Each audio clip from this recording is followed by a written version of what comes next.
Mark Lewinsky, football camp coach. You get to head that offensive line crew, man. There's some big names over there. You're just kind of like, yeah, got Salt and Skripnak, and of course Mark and his teammate from the Seahawks who played the USFL this year. There's a lot of guys there with a lot of talent, but I'm sure you're soaking it up and enjoying it. Yeah, I think it was just as beneficial as a camp for me to learn as it was for some of these kids. I'm pretty sure Coach Khalif just called me to keep Coach Salt and Coach Skripnak and Mark on task a little bit. We got in some story time there a little bit, but it was well worth it. And just hearing, Skripnak's experience in blocking Reggie White and Mark's experience blocking Aaron Donald and guys like that.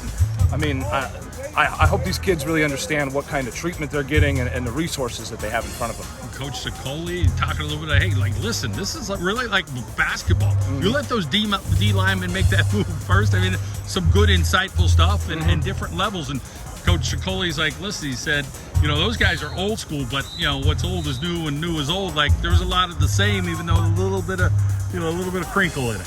I think the philosophy stays the same, but obviously the techniques and some of the verbiage changes. I think we're all teaching the same thing. It was very reassuring to get out there and, Coach Dayton, my former offensive line coach in the OC at Erie Community College, some of the things we teach and the words we say are the same things that Mark uses in the NFL and Skrep uses and Coach Sicoli's used in the USFL. So kind of reassures you as a coach and makes you feel better about what you're teaching your kids and preparing them for the next level. Over your shoulder right now, Duda's over there sweating like through that blue shirt.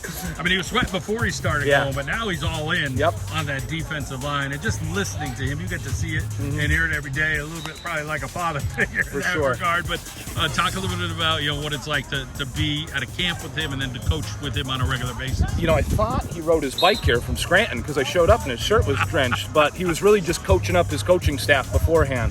Mark and Coach Duda remain very close to this day. I don't know how many people know it, but we call Mark Lewinsky Jr. because if you look at Lewinsky in high school and Coach Duda in high school, they look like they could be related. So they have a great relationship, and Coach was very adamant about just making this a great experience for the campers and representing Mark in the best way we can. And I've been at Lackawanna College now for 13 years, and it's not because they're paying me hand over foot. It's because I have a great boss and a great mentor. And you're right, he is like a second father, not only to me, but to the rest of the staff and the rest of our players as well. So I hope he does it for as long as he can. He's forgotten more about defensive line play than anybody on this field will ever learn, and he's the best at what he does. And not only is he a great coach, but like I say, he's a great man, a great father as well. You guys have seen some of the guys go through your program and go into that next level. It's hard to do. Mark Lewinsky, one of those guys, do it now. He's going to be on his third NFL team, but Dude always said, listen, this guy, he has that ability to go to that next level. He didn't do it, the way most people do. He was a VOTEC kid in high school, went to GAR. He goes to Lackawanna College, and immediately things kind of settled for him. Then he goes to West Virginia and onward.